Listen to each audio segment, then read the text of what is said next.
कोई इंटरनेट इस्तेमाल करने वाला इंसान एआई की रेंज में है। एआई के पास हमारी हर छोटी से लेकर बड़ी डिटेल होती है।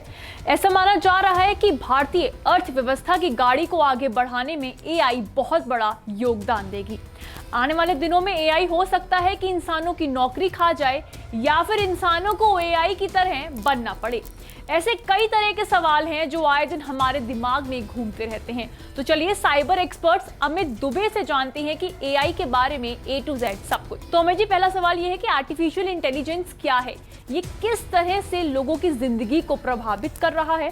मार्केटिंग, मैन्युफैक्चरिंग और हेल्थ केयर इंडस्ट्री के लिहाज से एआई की भूमिका को आप किस तरह से देखते हैं? देखिए, सबसे पहले तो कि आर्टिफिशियल इंटेलिजेंस जो अभी चेंज हुआ है, पहले हम लोग एनालिटिक एआई यूज़ करते थे, अभी जनरेटिव एआई यूज़ करते हैं। जनरेटिव एआई का मतलब है कि अभी एआई चीज़ें जनरेट कर सकता है। पहले हम कहते थे कि डेटा है हमारे पास, उसको एनालिसिस करके कुछ ऐसी इन्फॉर्मेशन निकाल दे जो हमें नहीं पता या मैनुअली पॉसिबल नहीं है, और उसको हम एआई का यूज़ समझते थे। अभी एआई कम्पीट कर रहा है ह्यूमन माइंड से।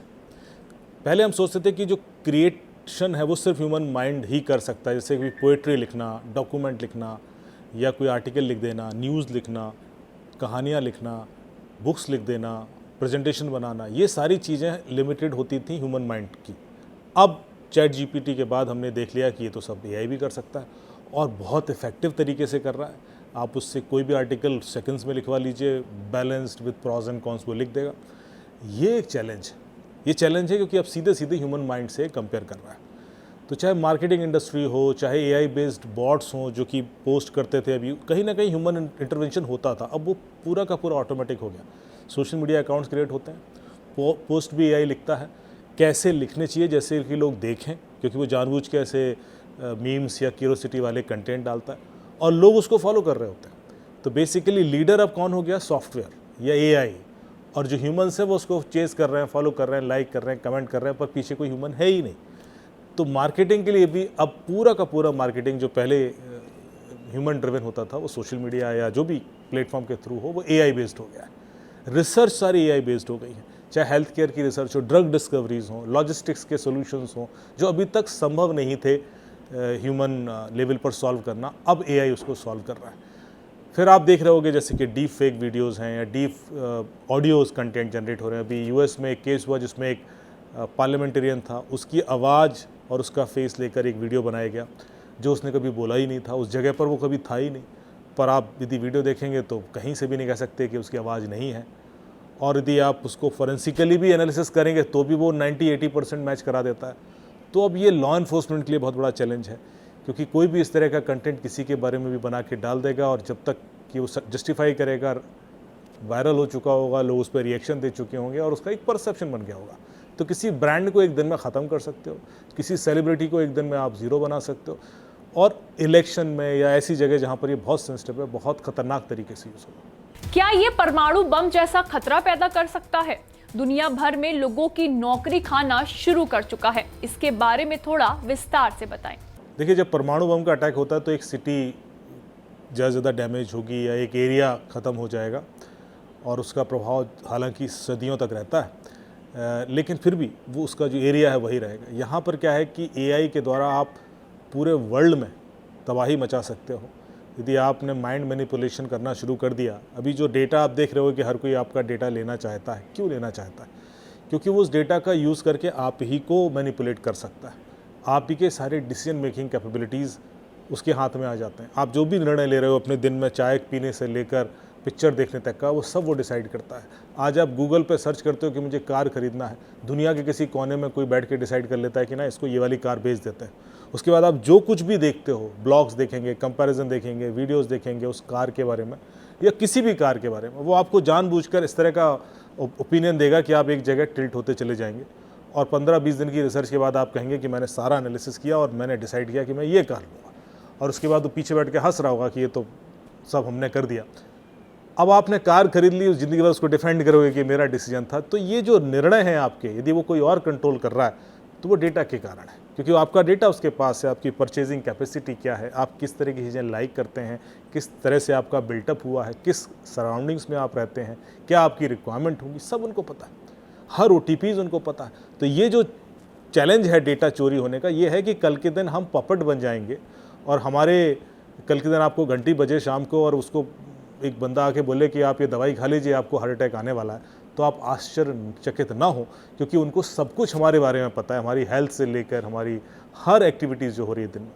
तो हम अल्टीमेटली इन मशीनों के गुलाम ना बन जाएं, ये खतरा ज़रूर रहेगा और ये क्षणों में हो जाएगा, सेकेंड्स में भी हो सकता है, क्योंकि परमाणु बम जैसा मैंने आपको बोला बिल्कुल वैसा सही खतरा है। सदियाँ निपट जाएंगी और हमें पता भी नहीं पड़ेगा कि हमारे ब्रेन कंट्रोल हो चुके हैं। भारत जैसे बड़ी आबादी वाले देश में एआई, उसमें भी खास तौर से चैट जीटीपी लोगों के लिए मददगार साबित होता या फिर नई तरीके की मुश्किलें पैदा करने वाला है? देखिए, सबसे पहले तो भारत में पिछले 4-5 सालों में जिस तरीके से इंटरनेट का पेनिट्रेशन बढ़ा है, हर व्यक्ति कम से कम 5-6 घंटे 7 घंटे तक सोशल मीडिया या रील्स देख रहा है। आप ये देखिए, यूट्यूब या रील्स के व्यूज़ जितने भारत में दुनिया में उतने कहीं नहीं है।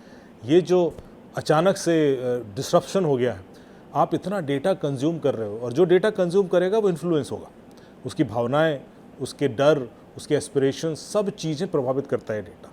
आज जो व्यक्ति चाहे वो गांव में बैठा, उसकी एस्पिरेशंस उस वीडियो के कारण या उस मीम्स के कारण कुछ की कुछ हो जाती हैं। तो ये जो खतरे हैं वो जनमानस को भी प्रभाव डालेंगे, सोशल फैब्रिक को आपके तोड़ सकते हैं और अनएम्प्लॉयमेंट भी जनरेट करते हैं एक्चुअली, क्योंकि चैट जीपीटी ऐसे कई सारे काम कर देगा जो ह्यूमन इतनी एफिशिएंटली नहीं करता था। मैं आपसे कहूँ एक न्यूज़ आर्टिकल लिखना है तो हो सकता है आप 6-7 घंटे लगा दो उस पर, क्योंकि रिसर्च करोगे, इन्फॉर्मेशन निकालोगे, डेटा निकालोगे, फिर आपको क्रिएटिवली लिखना भी है।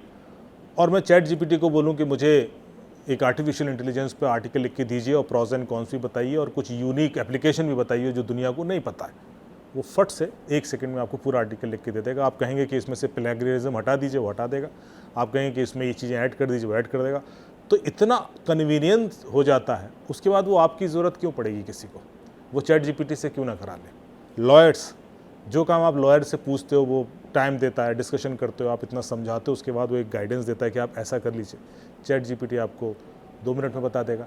तो ये सारी जो फैसिलिटीज़ हैं जो आज तक डॉक्टर्स ने सलाह ली है चैट जीपीटी से, आपने देखा है जजेस ने चैट जीपीटी को कंसल्ट किया है, तो कई सारी ऐसी जॉब्स हैं जो अभी तक ह्यूमन एक्सपीरियंस पर डिपेंड करती थी, वो चैलेंज आ गया है यहाँ पर। और डेफिनेटली एक अनएम्प्लॉयमेंट बढ़ेगा, जो उस तरह की जॉब्स थी वो ख़त्म हो जाएंगी और जो स्पेशल जॉब्स क्रिएट होंगी, मेरे ख्याल से जो चैट जीपीटी को आप किस तरह से इफेक्टिवली यूज़ कर सकते हो, उधर की ओर अब हम जाएंगे। भारत में एआई का कारोबार कितना तेजी से हो रहा है और भारत सरकार इसे किस तरह से देखती है? देखिए, भारत में एआई को लेकर तो पिछले 10 साल से काफ़ी कुछ ऑलरेडी इनिशिएटिव्स लिए जा चुके थे। नीति आयोग ने भी कहा था कि हम एआई हर जगह यूज़ करेंगे, पर जो जनरेटिव एआई है ये डिसरप्शन है। जनरेटिव एआई पर भारत में काम नहीं हुआ था। जनरेटिव एआई नई चीज़ है और आपने देखा होगा कि 2 दिन पहले ही सैम ऑल्टमैन ने कहा है कि यदि भारत सोच रहा है कि जनरेटिव एआई पर वो यूएस को टक्कर दे पाएगा तो वो गलत है, वो नहीं दे पाएगा। एक तरह से उसने चैलेंज किया है भारत को कि भारत जनरेटिव एआई के मामले में कहीं भी नहीं है। तो मेरे ख्याल से ये एक भारत को चैलेंज स्वीकार करना चाहिए और रिसर्च करनी चाहिए, क्योंकि कल के दिन कोई भी देश किसी भी टेक्नोलॉजी में यदि बड़ा होता है तो वो सामरिक दृष्टि से भी खतरा खड़ा कर देता है। वो आपके देश में इलेक्शन कंट्रोल कर सकता है, वो आपके देश में लोगों के जो वोटिंग पैटर्न है उनको चेंज कर सकता है और उसके बाद आप उसके पपेट बन जाओगे, आपको पता नहीं होगा। तो हमें काउंटर करने के लिए खुद वो सारी कैपेबिलिटीज़ बिल्ड करनी होंगी जो एआई को एआई से काउंटर कर सके। क्राइम बढ़ेगा, यदि ये गलत हाथों में चला गया तो लोग हर तरीके से इसको क्राइम में यूज़ कर रहे हैं। आप आज चैट जीपीटी से पूछिए कि मुझे ओटीपी चुराने के 10 तरीके बताइए, वो आपको बता देता है। तो अब इस तरह से यदि क्रिमिनल उसको यूज़ करने लगे, या मुझे एक वायरस लिख के दे दीजिए, वो लिख के दे देगा PHP पे, आपने होस्ट करना है, लिंक भेजना है, हैक हो गया बंदा। तो इतना आसान कर दिया क्रिमिनल का काम जो आज तक कुछ कम्युनिटीज़ में लिमिटेड था। ये खतरा है और इसको काउंटर करना एआई से ही संभव है। तो अभी भारत सरकार ने कुछ नए इनिशिएटिव्स लिए हैं। एक AI based social media monitoring का टूल बन रहा है, CDAC और सारे ऑर्गेनाइजेशन मिलके बना रहे हैं।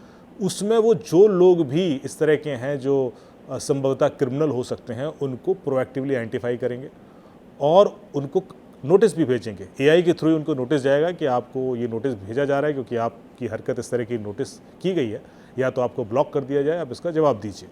मल्टीपल टाइम नोटिस जाएगा, यदि वो व्यक्ति नहीं सुधरता है तो फिर उसके खिलाफ कानूनी कार्रवाई होगी।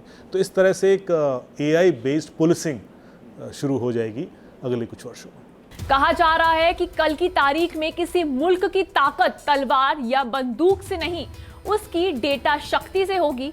ऐसे में जिस तरह से भारत में डेटा पैदा हो रहा है, वो कितना बाहर जा रहा है और कितना देश के भीतर सुरक्षित है, इसके बारे में विस्तार से बताएं। देखिए, पिछले 20-22 सालों से तो लगातार डेटा बाहर जा ही रहा है। जब से कि इंटरैक्टिव इंटरनेट शुरू हुआ, वेब 2.0 बनना शुरू हुआ, सोशल मीडिया और इस तरह के प्लेटफॉर्म बनने शुरू हुए, लगातार हमारा डेटा बाहर जा रहा है। आगे न जाए इसके लिए भारत सरकार सचेत है, डेटा प्राइवेसी बिल भी लेके आ रही है, लेकिन आज तक की डेट में डेटा हमारा बाहर जा रहा है और इसमें कोई दो राय नहीं कि हमारा डेटा जो बाहर गया है उसमें बहुत सेंसिटिव डेटा भी है, इस तरह का डेटा भी है जो देश के लिए भी खतरा पैदा हो सकता है। तो उस पर अभी लगाम लगना बहुत ज़रूरी है। इस डेटा से होता क्या है, यदि आप गौर से देखें तो विश्व में टॉप 10 ऐसी कंपनीज़ जो रिचेस्ट हैं, जिनके पास सबसे ज़्यादा पैसा है, वो कंपनीज़ हैं जो आपको फ्री प्रोडक्ट देती हैं, जो आपसे पैसा नहीं लेती। चाहे वो जो भी आप जानते हैं नाम है लेना, गूगल, फेसबुक, इंस्टाग्राम, व्हाट्सएप, आप जो भी देखिए वो आपसे कुछ पैसा नहीं ले रहे हैं, पर वो रिचेस्ट हैं। उनके वैल्यूएशन आप देखेंगे तो multi billion dollars, 500-600 billion dollar तक पहुँचेंगे। ट्विटर अकेला आप देखिए 44 बिलियन डॉलर पर बिका। तो ये, जबकि ट्विटर के यूज़र्स भारत में सिर्फ 1-1.25 करोड़ या 1.5 करोड़ 2 करोड़ से ज़्यादा नहीं होंगे, जो 2%, 1% भी नहीं। ऐसे में आप देखिए कि जिनके लाखों करोड़ों में यूज़र्स हैं, 60 करोड़ 70 करोड़ यूज़र्स हैं जिसके, चाहे वो व्हाट्सएप का एग्जाम्पल ले लूँ, तो उसका वैल्यूएशन उतना गुना होगा, वो फिर 20 टाइम्स 30 टाइम्स ज़्यादा होगा जो ट्विटर को आप बेंचमार्क मान के चलें। तो ये वैल्यूएशन की वजह से उनको पैसा आता है, और वो वैल्यूएशन है क्यों? क्योंकि उनके पास हमारा डेटा है। तो हमारा डेटा, हमें फ्री में सर्विस देके हमारे डेटा से वो कमा कितना रहे हैं इसका हमें अंदाज़ा नहीं है। जब वीचैट बैन हुआ, चाइना की जो एप्लीकेशन थी, भारत में कोई यूज़ नहीं करता, उसका वैल्यूएशन था $500 बिलियन और पाकिस्तान का जीडीपी $250 बिलियन है। आप देखिए कि पाकिस्तान के जीडीपी से डबल तो चाइना की एक एप्लीकेशन थी। तो हमें समझना होगा कि कितना बड़ा इकोनॉमी डेंट है, कितनी बड़ी इकोनॉमी पर असर करता है। हम ये ना सोचें कि हमारा डेटा चला गया तो डेटा ही तो है, पर इस डेटा की वजह से पूरा का पूरा देश सर्वाइव कर जाता है। जितना भारत बाकी सारी चीज़ें करके कमाता है, मतलब जो हमारा जीडीपी है, जिसमें हम हर तरह के बिजनेसेस कर रहे हैं, प्रोडक्शन कर रहे हैं, और मैं आपको यदि कंपेयर करूं कि 4 ऐसी एप्लीकेशन बता दूं जो टोटल उनका वैल्यूएशन उस जीडीपी से ज़्यादा है, तो ये चौंका देने वाली बात है। और वो एप्लीकेशन फ्री है, वो कोई पैसा नहीं ले रही है आपसे, उसके बावजूद वो इतना क्यों कमा पा रही है, उतना वैल्यूएशन क्यों है उसका। यहाँ ये बात जनमानस तक पहुँचाना बहुत ज़रूरी है, क्योंकि आपके डेटा की ही वैल्यू है। हम डेटा को जितना लाइटली ले रहे हैं और देते चले जा रहे हैं, कोई दूसरा है जो उससे बिलियनर ट्रिलियनर कमा रहा है और हमारे देश को ही नुकसान पहुंचाएगा अंततः। तो ये था एआई के बारे में सब कुछ। थैंक यू हमारे साथ जुड़ने के लिए।